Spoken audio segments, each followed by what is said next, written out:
সম্মানিত ভিউয়ার্স, আপনারা যারা আপনাদের বাসাবাড়িটাকে রিমোট কন্ট্রোলের আওতায় নিয়ে আসা নিয়ে ভাবছেন, তাদের জন্য মূলত আজকের এই ভিডিওটি। আজকের এই ভিডিওতে আমরা দেখব মাত্র 50 টাকার মধ্যে কোন রকম মাইক্রো কন্ট্রোলার এবং CD4017 আইসির কানেকশনের ঝামেলা ছাড়া খুব সহজেই একটি রিমোট কন্ট্রোল প্রজেক্ট তৈরি করতে পারি। সো দেখুন, আমাদের প্রজেক্টটি কিন্তু খুব সুন্দর মতো কাজ করছে।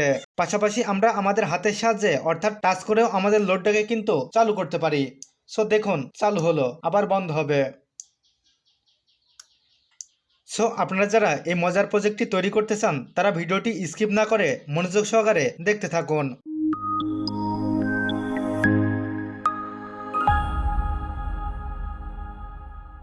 সম্মানিত ভিউয়ার্স, আমরা আজকের এই ভিডিওতে দেখব আমাদের বাসাবাড়ির সকল লোড এসি কিংবা ডিসি উভয় ধরনের লোডকেই নিয়ন্ত্রণ করার জন্য এর কন্ট্রোলিং প্যানেলটাকে আমরা কিভাবে হাতের মুঠোয় নিয়ে আসতে পারি। সো বুঝতেই পারছেন, সকল লোডকেই মূলত আমরা হাতের মুঠোয় নিয়ে এসে কন্ট্রোল করব, আর এটাকে আমরা অনেক দূর থেকেও নিয়ন্ত্রণ করতে পারবো। তার জন্য রয়েছে একটি রিমোট ব্যবস্থা। সো আমরা রিমোটের সাহায্যে কিভাবে আমাদের বাসাবাড়ির সকল লোডকে কন্ট্রোল করতে পারবো সেটি দেখব আজকের এই ভিডিওতে। আমাদের চ্যানেলে ইতিপূর্বের ভিডিওতে দেখানো হয়েছে আপনারা কিভাবে মাইক্রো কন্ট্রোলার ব্যবহার করে একাধিক লোডকে কন্ট্রোল করতে পারবেন। আদারওয়াইজ এমনও একটি ভিডিওতে দেখানো হয়েছে আপনারা কিভাবে CD4017 আইসি ব্যবহার করে এই রিমোট কন্ট্রোল সার্কিটটি তৈরি করে নিতে পারেন। যারা ইলেকট্রনিক্সে নতুন, তাদের জন্য সেগুলো বোঝা এবং তৈরি করা অনেকটা কষ্টসাধ্য।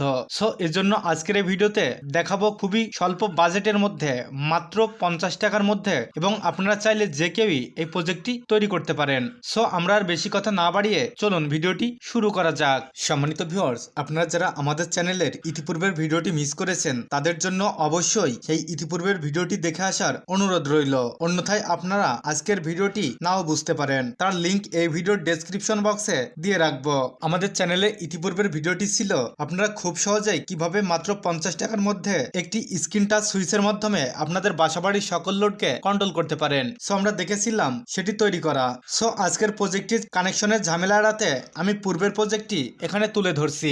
সম্মানিত ভিউয়ার্স, আপনারা এখানে দেখতে পাচ্ছেন এখানে মূলত একটি টাচ প্লেট ব্যবহার করা হয়েছে, পাশাপাশি একটি BC547 ট্রানজিস্টর ব্যবহার করা হয়েছে একটি 5 ভোল্ট রিলে, সেই সাথে ব্যবহার করা হয়েছে একটি 1N4007 ডায়োড যেন রিলেটি চ্যাটারিং না করে, এবং ট্রানজিস্টরের বেস এবং সার্কিটের আউটপুটে ব্যবহার করা হয়েছে একটি 1K রেজিস্টর। সো ভিউয়ার্স, আজকের রিমোট কন্ট্রোল প্রজেক্টটি তৈরি করার জন্য আমাদের সেম সার্কিটটি এবং সেম কানেকশন থাকা লাগবে। সো আমি পূর্বের প্রজেক্টটি ব্যবহার করে দেখাচ্ছি। আজকের প্রজেক্টটি তৈরি করার জন্য আমাদের প্রয়োজন হবে একটি আইআর রিসিভার সেন্সর। সম্মানিত ভিউয়ার্স, আপনারা আইআর রিসিভার সেন্সরের দিকে একটু লক্ষ্য করুন। সেন্সরটির বাম পাশের পিনটি আউটপুট পিন এবং মাঝখানের পিনটি পাওয়ার সাপ্লাইয়ের নেগেটিভ লাইন ইনপুট, এবং ডান পাশের পিনটি পাওয়ার সাপ্লাইয়ের পজিটিভ লাইন ইনপুট। সো আমরা আইআর সেন্সরটিতে 5 ভোল্ট ইনপুট দিব। মূলত আমরা এই সার্কিটটিতেও 5 ভোল্ট ইনপুট দিব। সম্মানিত ভিউয়ার্স, আমরা আইআর রিসিভার সেন্সরটাকে টাচ প্লেটের সাথে কানেকশন করে দিব। সো এপাশের লেগটি যেহেতু পজিটিভ লেগ, সো আমরা এই পজিটিভ লেগটাকে রিলের পজিটিভ লেগের সাথে অর্থাৎ টাচ প্লেটের ভিসিসি পিনের সাথে সোল্ডারিং করে দিব। এবার আইআর রিসিভার সেন্সরের নেগেটিভ লাইন অর্থাৎ মাঝখানের লাইনটাকে আমরা টাচ প্লেটের জিএনডি পিনের সাথে সোল্ডারিং করে দিব।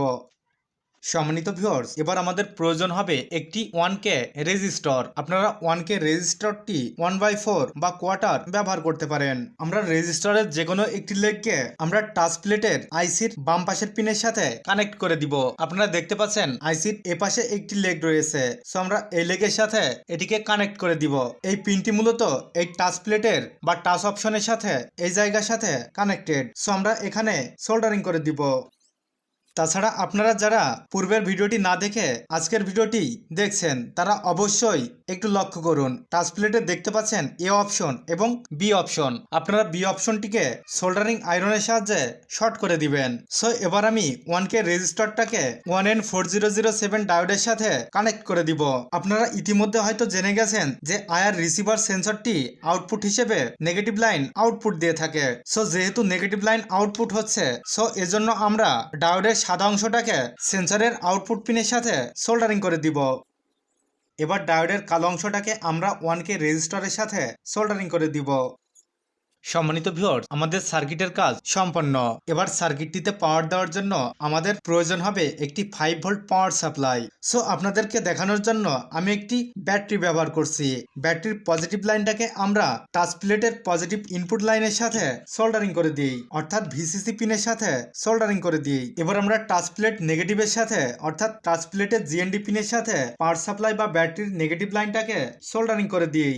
সম্মানিত ভিউয়ার্স, আমাদের কানেকশনের কাজ টোটালি সম্পন্ন। আপনারা সার্কিটের দিকে একটু লক্ষ্য করলে দেখতে পারবেন আমি টাচ প্লেটের দিকে টাচ করতে গেলেই সার্কিটটি চালু হয়ে যাচ্ছে। সো আপনারা দেখুন সার্কিটটি কিন্তু চালু হয়ে গেছে। আবার যখন আমাদের লোডটি বন্ধ করার প্রয়োজন পড়ে আমরা টাচ প্লেটের দিকে টাচ করতে গেলেই লোডটি কিন্তু বন্ধ হয়ে যায়। এটি মূলত টাচ সিস্টেম এবং আপনারা আজকের এই প্রজেক্টের সাহায্যে দেখতে পারবেন এটিকে আমরা কিভাবে রিমোট কন্ট্রোল হিসেবে ব্যবহার করতে পারি। সো এজন্য আমাদের প্রয়োজন হবে একটি রিমোট। আপনারা যে কোনো ধরনের রিমোটই এই প্রজেক্টে ব্যবহার করতে পারবেন। সম্মানিত ভিউয়ার্স, এবার আমরা লোডটাকে কিভাবে রিমোটের সাহায্যে কন্ট্রোল করি সেটা দেখুন। সো এজন্য আমি রিমোটের যে কোনো একটি বাটনকে প্রেস করেছি। আপনারা দেখতে পাচ্ছেন আমাদের লোডটি চালু হয়েছে এবং আমাদের যখন লোডটি বন্ধ করার প্রয়োজন হবে আমরা অনেক দূর থেকেই এই রিমোটটি চাপ দিলেই আমাদের লোডটি কিন্তু বন্ধ হয়ে যাবে। সো বুঝতেই পারছেন আমরা এই প্রজেক্টটাকে টাচ সেন্সর হিসেবেও ব্যবহার করতে পারি। দেখুন আমি যখন টাচ করছি তখন কিন্তু লোডটি চালু হচ্ছে, আবার টাচ করলে লোডটি কিন্তু বন্ধ হচ্ছে। তবে আমরা যদি আমাদের বিছানা থেকে শুয়েও আমাদের লোডটাকে কন্ট্রোল করতে চাই সেক্ষেত্রে অবশ্যই আমাদের রিমোটের ব্যবহারকে বেছে নিতে হবে। সো আমরা রিমোট দিয়ে খুব সহজেই আমাদের লোডটাকে কন্ট্রোল করতে পারবো। সো ভিউয়ার্স, আজকের ভিডিওটি এ পর্যন্তই। দেখা হবে আগামী কোনো নতুন ভিডিওতে। ততক্ষণে সবাই ভালো থাকবেন, সুস্থ থাকবেন। আল্লাহ হাফেজ।